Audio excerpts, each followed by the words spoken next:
Hey everyone, my name's Walter, and I'm back here with more Reddit content. We're here with more stories and posts about nice guys, who are guys that make it their entire identity to be this nice person who does things for people.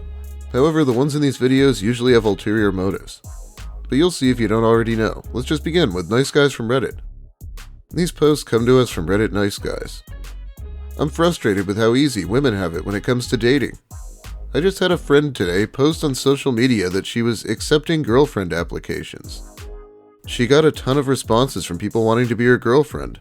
If I made a post like that, it would either not get any responses, or people would just laugh about it and think I was trying to make a joke. That makes me so mad. I also hate that I had a crush on this woman and now she's only looking for women.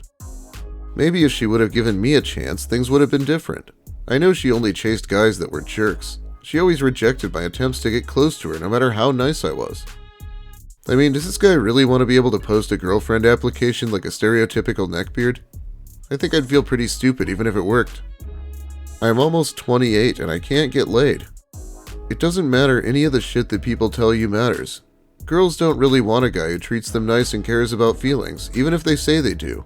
I have been alone all my life, and I didn't fuck in high school. I didn't fuck in college. Now I'm fucking getting old, and girls still won't give me a chance because I'm ugly and they take me as a joke. I'm not taken seriously by anyone because I don't yet have the kind of dominance and aggression that I think they are looking for, particularly for casual sex. Because nice guys and simps are boring. The intellectual is not valued. They would rather date or fuck a drug dealer's son or a criminal because things will never be boring. And he will definitely push her around and put her in her place, as opposed to me, who has had less sex than most 18-year-olds. I've done my fair share of busting ass and working and living in the real world, but it doesn't matter because I ain't from the streets. Now I get to enjoy watching kids a decade younger than me get it on while I work my shitty job and work out every day so I can try to make my skinny fat ass ripped and sexy and fuckable. Which of course will never happen, and my life is an exercise in futility. I can't even fucking be bothered to jerk off anymore, or eat, because both of those things just feel so fucking pathetic in lieu of actual honest-to-goodness body slapping. My life is fucking sad and pathetic, and I fucking hate every minute of it. I will never know raw desire, to be on the receiving end of it, what it feels like to have girls sexually objectify you. I once went to the hood and talked to some black kids in middle school, and they told me that not only were their dicks bigger, they had fucked like 100 girls. It means I'm not shit, and either have no hope or it will take a miracle to turn myself into the kind of guy that can fucking sleep around with young collegiate women. Let alone eventually get a girlfriend who is anything other than ugly, which is what some people have said is all I can get. Life's a bitch. Fuck life in the A. How is it possible for a 28-year-old to actually believe teenage boys about the size of their dicks or how much sex they've had? I know, this guy reminded me so much of Elliot Rodger. He's way more worried about what everyone else is up to than what he's doing in his own life. I know it's a little cheesy, but you really do have beautiful eyes. Thanks, my boyfriend thinks so too. Okay, was just a compliment, but thank you for being weird and psycho about it. Psycho might be a bit of a strong word here. Let's be real, that line wasn't the greatest. Wow, I don't make crude comments about your butt and you ignore me? Is the trick to getting your attention to be crude and obnoxious? Yeah, this is Russell Greer. He's pretty much the king of the nice guys, and he pesters Instagram models to answer him every day. So you'll sit with Rwandan guys but not return random DMs. Got it. These girls he follows have millions of followers, and most of them are probably more appealing than Russell. I have no idea how he expects a response. Why do women refuse to date me? I am posting this here because I need some guidance. I know by asking this question I'm going to have to give some info about myself. First of all, I pride myself on being nice. Troll, loser accusations incoming. Being nice is his number one trait, the absolute most interesting one he can come up with. Good sign. I pride myself on being a nice, kind, and compassionate man. You know why society is so dramatic and toxic with things like mental illness on the rise. I also pride myself on my intelligence. These are the two traits that I pride myself on and shape my personality, but I also have a fun side. So you would think someone with these traits would have an easy time with women, but it seems they don't think I'm cool or hip enough. Let me explain what I mean. I have been told over and over again, I'm not ready for a relationship. But get this, my cousin is the complete opposite of me. He prides himself on being cocky and a jerk, but he has 210k followers on TikTok and 6'3" or 194 centimeters, and told me he calls women fuck dolls.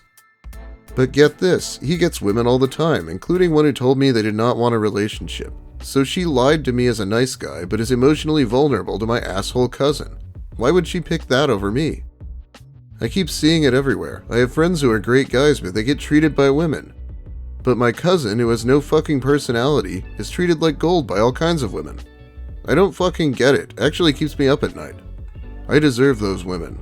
I would treat them right. I just need some advice from my fellow men. Why do girls treat me like this? Yeah, who wants to bet the Chad cousin with the 200k followers probably isn't the one with no personality here? Just a shot in the dark, but it's probably because he's a pretentious asshole who says things like, I deserve those women. This might go on a little long, but I've got a story from Reddit Nice Guy Stories to read. Everyone still loves my creeper, and I have no one to vent to. Yeah, that's okay, you can vent to my viewers. When I was 17, I was harassed and abused by a man 9 years my senior. More than 20 years later, he is still obsessed with me and to this day hasn't lost a single friend over what he did. Recently, he was invited into another shared space I thought safe, and I just realized how upset I still am over this. Mainly the feeling to be betrayed by people who I considered friends and who consider themselves good Christians. It was the late 90s. I was the sheltered, nerdy, ugly girl in my class, didn't have a single friend to my name, and not even a cell phone. AOL Internet for the Masses was just becoming a thing, and I discovered a small cartoon forum with friendly people. I became pen pals with a few of them, and the first real-life meeting with one my age was exciting and fun, but that friendship fizzled out eventually. Meanwhile, I was getting to know another pen pal who wrote to me a lot. Let's call him Ben. I was weirded out by the fact that he looked a lot older. Picture in your mind a stereotypical pedo uncle, but he said he'd be in town for a friend's birthday. There'd be a walk in the park with a lot of fun people. Wouldn't I like to join? It was in public, my dad brought me and picked me up, all seemed fine. I met with an all-male group of people in their 20s, all interesting, creative personalities, and all cartoon enthusiasts. They were part of a larger fandom that was communicating via news groups and IRC mainly, and held little meets all over the country. If I wanted to come sometime, I could meet some of my favorite forums members. Overjoyed that I finally had people I clicked with, I agreed. The first time Ben came to pick me up and met my dad in person, he carried a stuffed animal. I later saw that it was equipped with what is cheekily known as an SPH, strategically placed hole. My dad was suspicious of the man, but since he knew where I was going to be, he let me do my thing. We made a few stops on our way cross country to pick up more people, some younger than me, but seemingly so much more mature. We met everyone's parents. The meeting was a blast. There was an atmosphere of generosity and friendliness that I hadn't experienced before, not even at home. Ben and one of the group that I first met joked that they were the ambassadors who talked to concerned parents and showed them that everything is fine. I was a bit uncomfortable that a lot of their interesting cartoons seemed to be sexually motivated, which even at 17 was ick to me, as I said, sheltered. But I wasn't going to tell them how to run their groups, so I mainly smiled it off and only made a few weak protests while still meeting more people. Ben took me everywhere since I didn't have a license. I met the forum owner, a very religious girl my age, who also still lived at home and who later married a guy from the same forum. Not long into that, Ben confessed his love for me. That had never happened to me before, but I absolutely knew that I wasn't into him at all. Nothing about him appealed to me romantically, be it physically or what I knew about how he ticked. So far, he also didn't share any of my interests, and reacted with confusion to every hobby of mine I tried to get his opinion on. I said no in what I thought was a firm and unmistakable way, and he said he understood. Not many months later, he made another approach, and again I said no and that I was uncomfortable. He understood, but he also felt the need to overshare his personal desires. He dreamed of a stay-at-home wife who took care of him just like his elderly mother did now. He had a fetish for dainty girls' shoes and was crushed that I didn't want to see his collection. He also tried to stroke my feet with his whenever we were sitting at a table, so I tried to sit elsewhere and keep my feet under my seat, but he never, ever stopped. I still have flashbacks of his crumpled tennis sock inching closer. Good God, I'm not really sure how this seems acceptable to anyone. Oh, it's cute that she's horrified when I keep trying to touch her feet. Just being one of those tsunderes, am I right? He asked me for worn clothes repeatedly and was crushed that I never delivered. Me, I expressed myself clearly in text but didn't know enough about boundaries. I felt that I was the lone immature person in that large, weird, unknown world, so I kept repeating no and hoped that this time it would stick, since the times in between were so good when I could meet my friends and Ben was behaving normally as well. I even rationalized his exposing himself in front of me. It was a mostly male group after all, so if he had to change into his swim trunks, I couldn't expect him to cover up just for me, right? Another time he walked out of the shower naked and passed right by me, awake but still in my sleeping bag, and made sure I got a good long look. I did not care for that, but I kept my thoughts to myself. After all, he was still a good friend and I trusted him with a lot of what troubled me at home, where my narcissistic dad was working hard on giving me PTSD after the divorce. Ben expressed understanding and offered help, but even here he took it into creepy territory.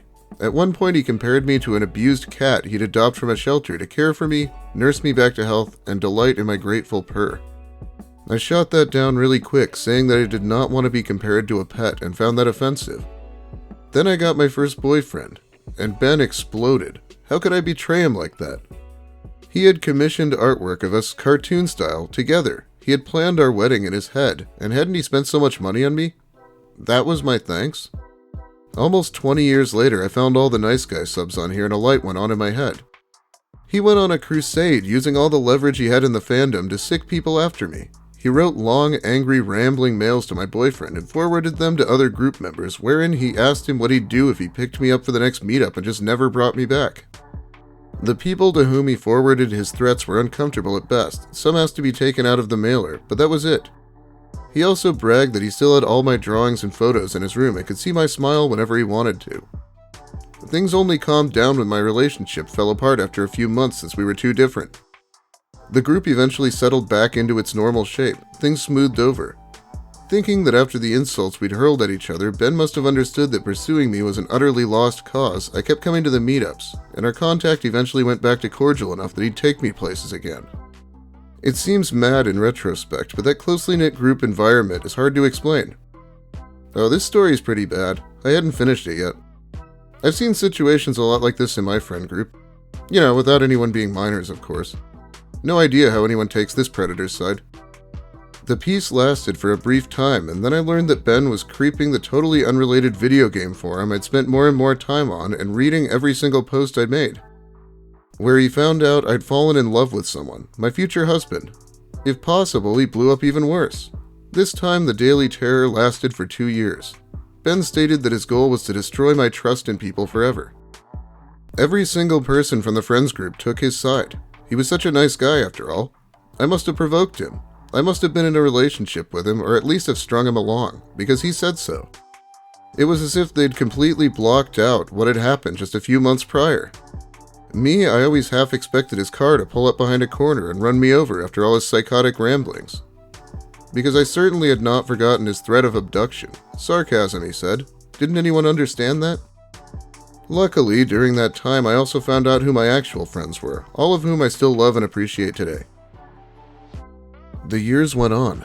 I re-established contact with the group after almost 3. Ben seemed to have disappeared from the public internet, and I got more free with my activity. Of course, he came back. I almost never went to real-life meetups anymore, but on occasion I bumped into him. There was always icy silence, and I could live with that. However, his reaction to meeting my partner face-to-face was interesting. A panicked flight, and one time he actually jumped in his car and only stopped after 100 miles. But when I wasn't there, he kept up his usual routine of being the life of the party, and everybody's trusted, cuddly big brother. Then there was still the matter of the cartoon forum. Ben remained an active user and started creeping on any new female account between 13 and 25. A few of the girls and women in question actually came forward to me, some to accuse me of being such a bitch to an undeserving nice guy. But others because his out-of-the-blue ramblings against my person, which he sent them uninvitedly, weirded them out and they wanted to know what was wrong with him. Yes, I said 13, by the way. Years after the thing with me, a girl of that age registered, and by the time she was 14, I learned that he was taking her to meetups and bought her dainty girl's shoes to wear. I had a visceral panic reaction to that and contacted the Christian girl, now woman, who ran the board. She told me that I was probably reading too much into it. She'd never heard that anyone had been nude in front of anyone, and shoes are just shoes, but she'd be keeping an eye on the situation. Not satisfied with that, I contacted one of the few people that knew us all, but had decided to trust me a bit more, and told me that they'd noticed. However, they also told me, literally, that Ben had become more wary and changed his tactics. They were creeped out but didn't want to take action, since that would only make him continue out of their sight, so at least they could supervise the situation. Next year, they invited him to their birthday party again. By the way, that 14-year-old is now also a grown woman, and even at 14 was luckily not nearly stupid or naive enough to get fully roped into his scheme. Also, his elderly mother had called her a fat bitch, which didn't help endear her toward that family. But she keeps meeting with him and the other people. 8 years after the whole incident, Ben having gone underground for a bit again, as he did whenever forum activity was waning. A large meeting was planned to see a show and have dinner in a different town. With no Ben in sight, I signed up. A week later, he was back online, signed up for the meeting, and threw a tantrum that his condition was that me and my partner were uninvited. So we were. We were allowed to go to the show, but were forbidden to come to the restaurant and eat with everybody. I asked the good Christian organizers if they were out of their minds, but that was brushed off. They'd made their decision, and it was final. 15 years after the incident, everything begins to feel like distant past to me. I am a different person now, with a different understanding of the world and the psyche, and I actually begin to feel a bit sorry for Ben's miserable existence. I'm not actively avoidant anymore. I feel like I'd rather live my life with no enemies. I asked him a question at a party and even replied to one of his posts positively. While I get no reaction at all, in the same year Reddit recommends me The Gift of Fear, and I'm horrified at my stupidity. 20 whole years after the incident, the former 14-year-old informs me that he still has the shrine to me in his room and nothing's forgotten or forgiven. He is still bitter that I stole his rightfully earned future from him. Then he got into COVID conspiracy theories, starting with calling doctors murderers. My whole family works in medicine, working his way up to posting full-blown Holocaust deniers on the fucking cartoon forum. Good Christian admins really don't want to take action, but after things become legally threatening to them, finally give him a tiny slap on the wrist, to which he blows up again. And last week, someone invited him into a Discord server, where he's welcomed warmly. He doesn't game. I've been so upset for the past few days. All the betrayal and degradation feels very fresh right now, as does the sense of threat. I'm seriously considering going to the police and at least informing them of the situation, just in case. In retrospect, I could slap my younger self senseless, but at least in today's digital world, people in general, and especially young ones, seem to have grown more wise to creepers like Ben, and that's some comfort. Yes, this guy tried to date a 17-year-old and owns a collection of dainty women's shoes. I've got to feel like those two things in combination have to be more than a bit of a red flag. And here he is buying shoes for a 14-year-old. Great. Well, this is going on pretty long for one of my videos. Feel free to let me know how you feel about the story or the posts in the comments. But that is about all the time I have for you today. Thanks for watching, everyone. If you liked the video, please give it a like. If you're new here and want more, consider subscribing, because this is the kind of crap I make all the time. Big thanks also to my awesome patrons who support me more directly over on Patreon. I'll be shouting them out very soon here. Well, have a great day, everyone, and try not to enable too many predators.